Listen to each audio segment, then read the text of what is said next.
We've got a quorum, so we'll call to order the Budget and Finance Committee for meeting for Tuesday, February 18, 2020. We'll start with Resolution RS 2020-196, sponsor Mendez. Authorizes the Department of Law to compromise and settle the personal injury claim of Daryl Mintlow against Metro government in the amount of $20,000. Second? All right, it's been moved and seconded. Seeing no discussion, all in favor say aye. Any opposed? All right, we recommend approval. RS 2020-197, sponsors Mendez and Pulley, approves a modification to the Fire Marshal's Office fee schedule. Is there a motion? All right, Councilman Glover. Just very quickly, Chair, if you could, I see the numbers and whatnot. How will the money be used, please? Can we get somebody who will give us kind of an overview of what they hope to accomplish with this? Sure. Thank you. Good evening. I'm Al Thomas. I'm the Fire Marshal for the Nashville Fire Department. Councilman Glover, the money is it's revenue that will come in for providing the permits that will ensure that these businesses or whoever's applying for the permit is in compliance with the fire code.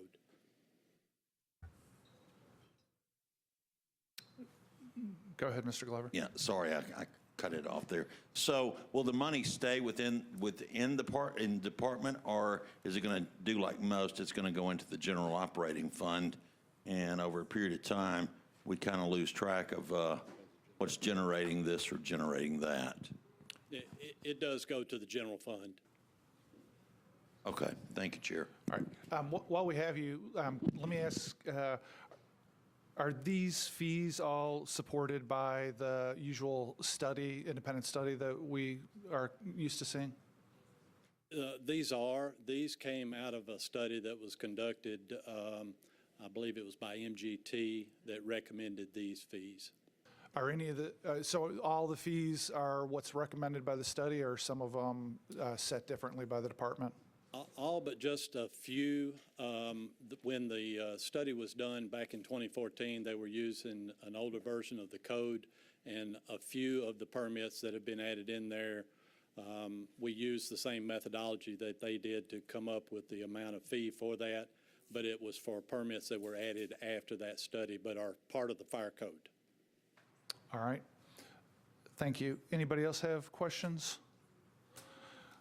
All right, RS 2020-197 has been moved and properly seconded. Seeing no further discussion, all in favor say aye. Aye. Any opposed?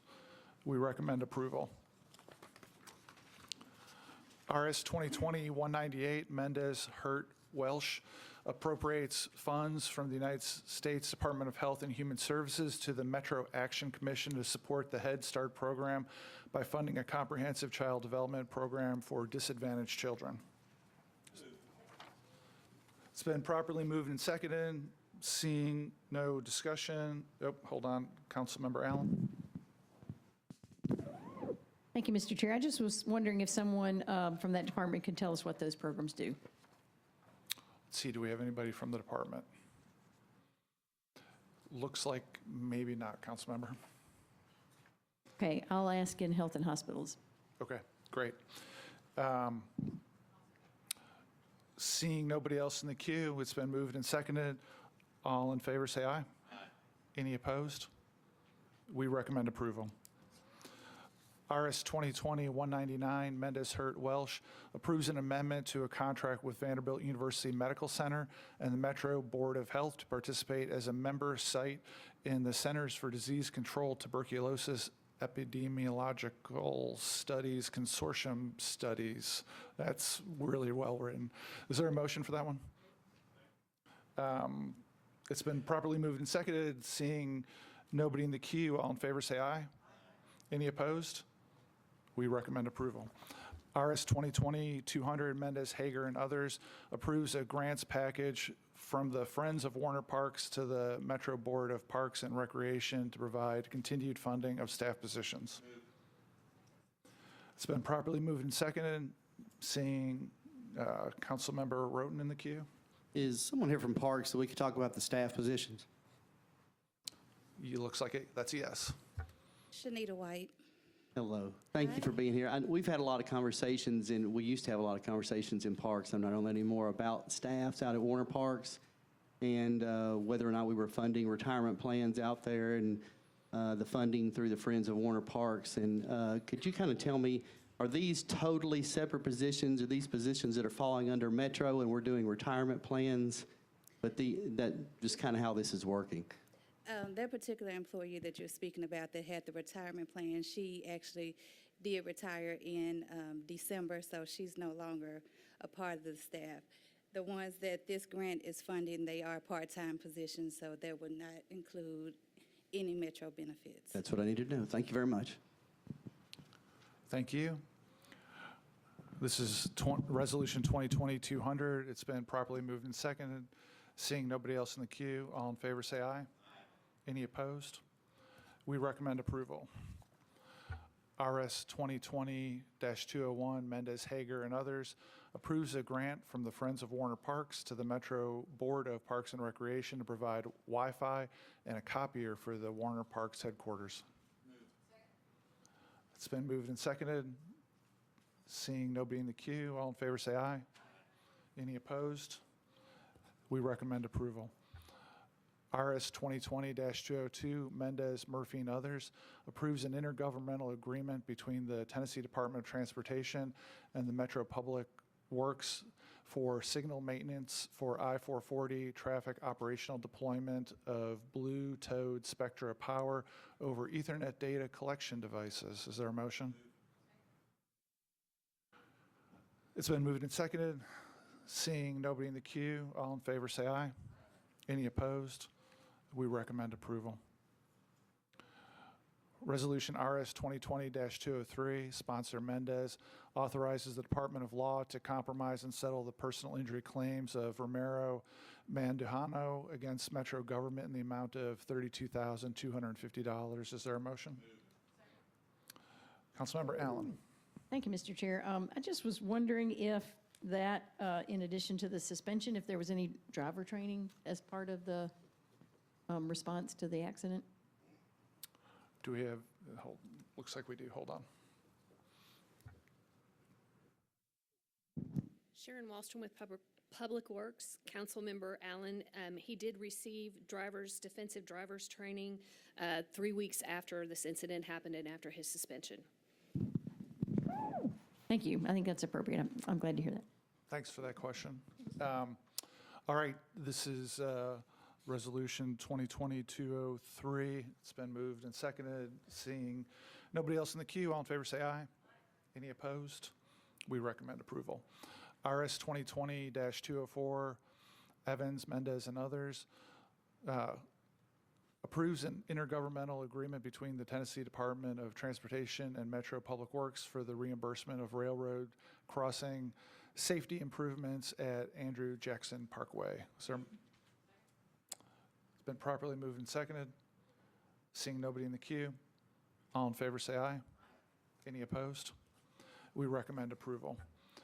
Resolution RS 2020-210 expresses the Metro Council's support for Senate Bill 2484, House Bill 1645, currently pending before the Tennessee General Assembly, that authorizes local governments to set fee amounts for beer permits and privilege taxes on beer. Is there a motion? Mr. Pulley, you want to talk about this? Happy to, Chair. I also have Benton McDonough here from the Beer Board, attorney that can speak to this as well. But this is nothing more than a non-binding resolution expressing our support for that. As many of you know, and I'm sure we've all heard the same things that I have, our fees in many areas of collection here are way out of line with our peer cities, which include the beer and the other taxes as it relates to this as well. Right now, we're at somewhere around $250. Peer cities like Atlanta and Savannah, for example, you can see in the resolution, get $5,000 and $5,600 in comparison to what we get. So we haven't really had an adjustment in this area in 20 years. So Senator Dickerson, Senator Jernigan are also sponsoring state legislation, and this simply just throws our support behind that legislation to enable us to have some level of impact on those fees. Also, another key component to this is the fees are so terribly low now that really encourages bad operators to come in here, because it's pretty cheap to set up an operation, come in and do your damage and leave town without really having any consequence to that. So a higher fee structure definitely has our operators more invested in the community. And Benton, Chair, if you're okay with that, he can speak to things more so than I can, if he's got anything in addition to what I've said to add. Sure, if there's anything to add, so far we've got nobody in the queue, so it looks like we're going to have pretty smooth sailing. Okay, sounds good to me. Well, I would just ask for your support and move approval. All right, thank you. We do have somebody in the queue, Councilmember Vercher. Thank you, Chair. I just want to thank the sponsor for aligning our efforts with the state efforts. Great job. Thank you, Chair. Thank you, Councilmember. All right, on RS 2020-210, it's been moved and seconded. Seeing nobody else in the queue, all in favor, say aye. Any opposed? We recommend approval. Now we'll move on to bills on second reading. BL 2020-148, Benedict, Welsh, and others, amends the Metro Code pertaining to contracts with private operators of detention facilities. It's been moved and seconded. Councilmember Benedict? Thank you, Chair. So I've received widespread support for this from the public. However, understandably, there are concerns about the expenses. So I believe I found a way to fund this with no additional tax dollars from Nashvillians, and it's important to me that we suss that out so I can definitively explain the cost, again, hopefully no cost to taxpayers. So I appreciate everybody who came out last Thursday to the joint committee meeting. And just to give enough time to review all of the finances, I don't see any issue with pushing this out a bit, especially since the transition timeline in the bill extends into 2022. So with all of that in mind, I move to defer. I'd like to defer this until the first meeting in July, Chair. All right, we've got a motion to defer second reading until the first meeting of July this year. And it's been seconded. Seeing nobody else in the queue, all in favor, say aye. Aye. Any opposed? All right, we recommend deferring till the first meeting of July. Thank you, Councilmember Benedict. Last item on our agenda, BL 2020-153, Murphy Welsh establishes a new fee structure for sidewalk waivers. It's been moved and seconded. Councilmember Glover. Thank you, Chair. Can someone address what impact the sidewalk, I think it was a bill that was done maybe 2 or 3 years ago, if I can call him Mr. Jameson or Mr. Cooper one. 2 or 3 years ago, it was when it first introduced that if there wasn't going to be a sidewalk, or if you wanted to do a waiver, then it would effectively require you to put money into that. What does this do to that fund? And then the second question is, have we seen a hindrance from individual builders and areas, street corners, et cetera, where it was like 1 and 2 project homes, that it created a hindrance to where it almost made it unaffordable for them to do it because of the sidewalk piece? John Michael is coming to address the second part. The first part is this is a second step to a bill that went into effect, I want to say a year ago. Okay, I couldn't remember. I can't remember exactly, but Yeah. it authorized a waiver process, but it did not set a fee. And what we've learned is that there's considerable staff time involved with reviewing and processing the waiver applications, and so this is based on actual costs to Metro. And so I'm going to ask one more question, if I may, Chair, because I think Mr. Michael is probably going to be the one to answer this as well. If a waiver is requested and it's granted by the BZA or whoever, is there any way to not have to pay this fee if it's determined it's not a good move for that particular piece of property, or are you paying regardless? So that's kind of a broad question, but I think it's one that has great relevance to it. Thank you. Let's kick it to Mr. Michael. Thank you, Mr. Chairman. And to Mr. Glover's questions, I'll try to take them in reverse order. It's important to differentiate the notion of the sidewalk fund, which is the alternative to actual sidewalk construction, wherein someone, a builder, for example, would make a payment at a per linear foot rate, a rate set by law through the Public Works Department, as opposed to this, which is a fee to apply for a waiver. This would be seen much more in conjunction with a fee to apply for a BZA case, something along those lines, a fairly nominal fee. I believe the legislation identifies a fee of $360 to request a waiver from the strict application of the sidewalk law. You and Mr. Cooper have honed in on it about right. In 2017, namely July 1, 2017, we put in place a comprehensive update to our sidewalk laws under the zoning code. One of the key components of that was to generate a lot more participation in the in lieu fund, or sidewalk in lieu fund. Many more payments for many more dollars have gone in, thus allowing the metropolitan government to allocate those dollars all across the county to a variety of projects. The second phase of that came and took effect on September 1 of 2019. I think that's probably the legislation that you remember much more recently. And you're right that that actually created the sidewalk waiver process. However, when creating that process, the council elected to wait before assigning a fee attached to an application for such waivers.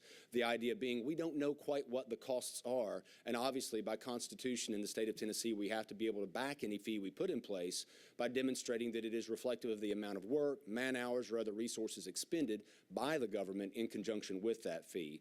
So based upon the research by our friends at the Planning Department, along with Public Works, Codes, and others, we've identified this number as being the best reflection of the amount of resource the metropolitan government expends just to field, review, and answer that request for a sidewalk waiver, which may yield a decision that an application should pay into the sidewalk fund, again, a separate bucket from the application, much like the application that the council asked questions about from the fire marshal earlier.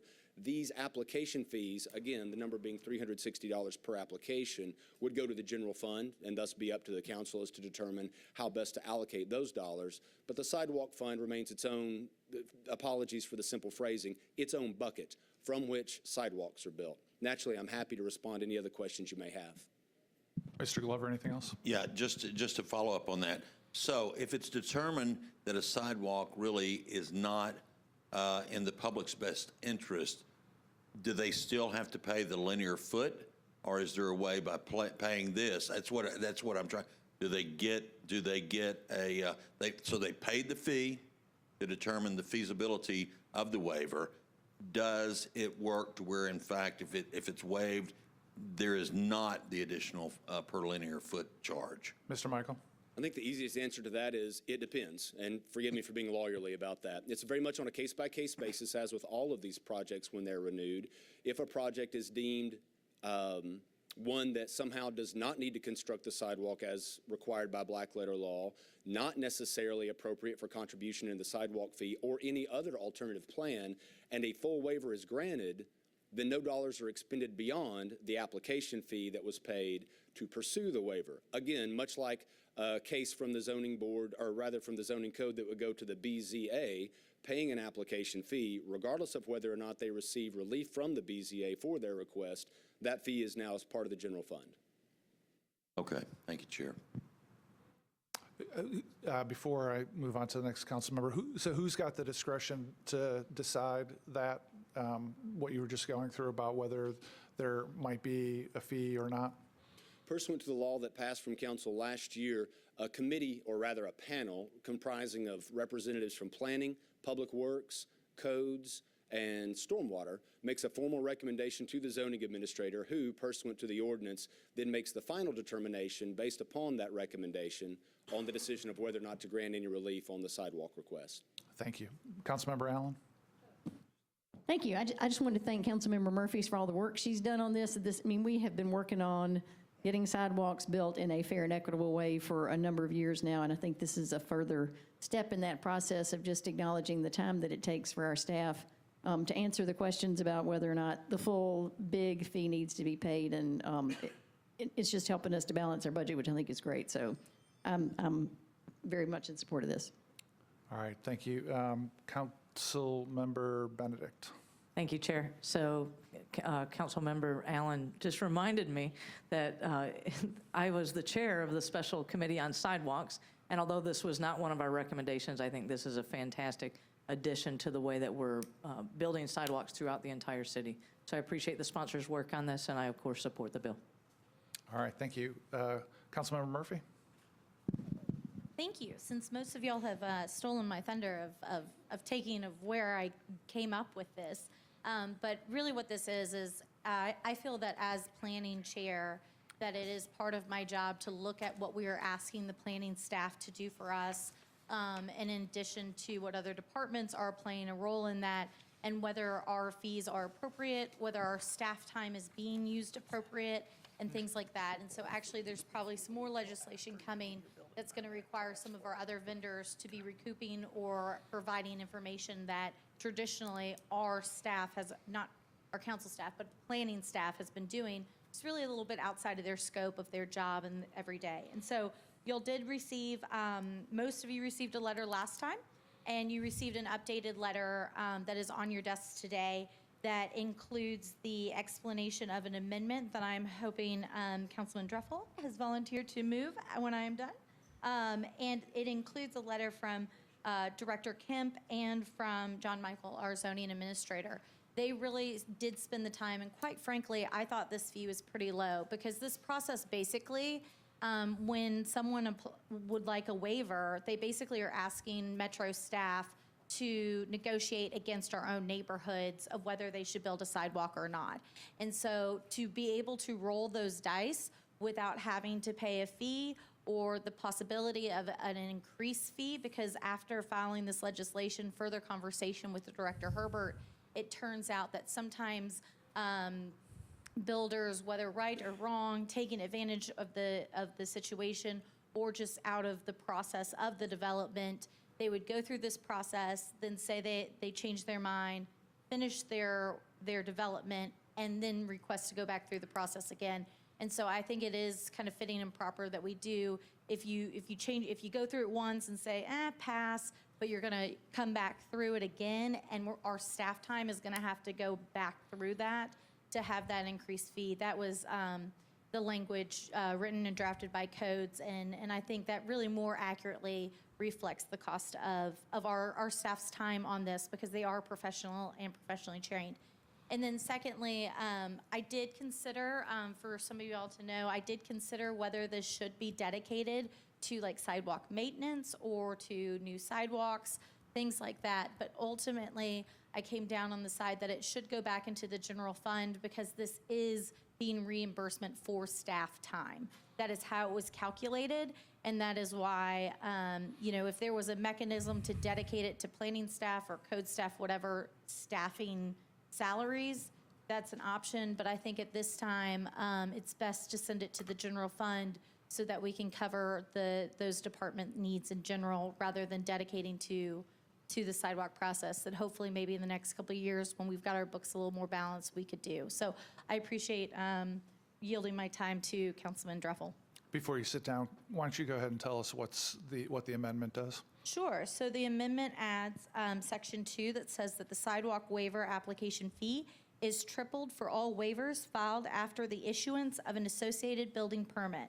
So in my letter, I literally, I wrote some of it myself, but I literally copy and pasted the process of the sidewalk waiver from their website, so you can see how you go through that sidewalk waiver process. And so typically you go through that process before you're issued your building permits. So again, if you go through this process and then say, nah, we'll pay or whatever, and then you come back after you've built your project or gotten your permits and kind of say, well, I changed my mind, and then Metro staff is having to go through this exercise again, that's when you're getting hit with the triple fees. Thanks. Mr. Dreffel? Chair, I simply want to move the amendment. All right, is there any discussion on the amendment? All in favor of adding the amendment, say aye. Aye. Any opposed?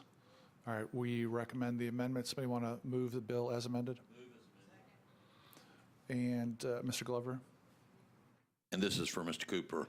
Mr. Cooper, trying to keep up with what we're putting on consent and what we don't put on consent.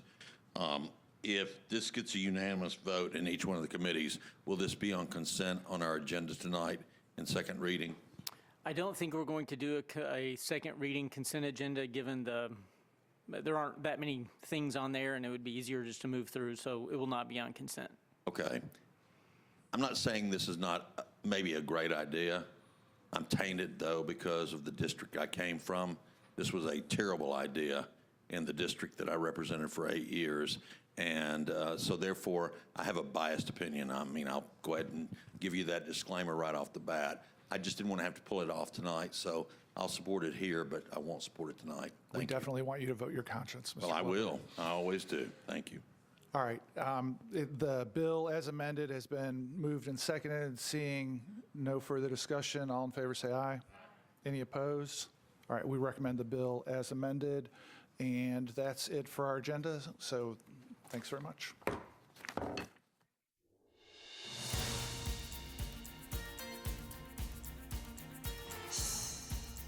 This has been a service of the Metro Nashville Network.